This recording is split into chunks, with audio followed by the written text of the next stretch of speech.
Okay, today we're back at it again, and I got these two from the thrift shop, and I figured since first time yesterday we did warded locks, we continue with the same pattern. So I got two Master Lock warded locks, 22 KA, key to like. I'm pretty sure they probably came from a construction site or something.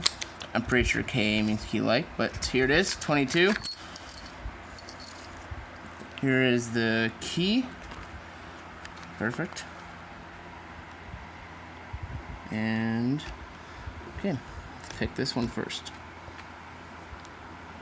Always like to use a double-sided one. Pull out on the shackle.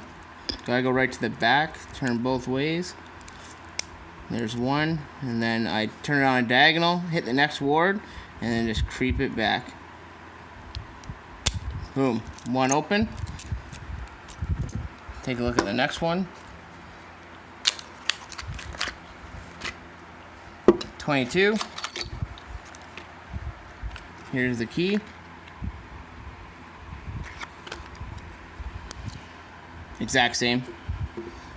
Alright, let's get in here.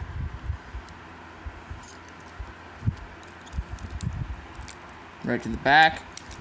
Turn it both ways.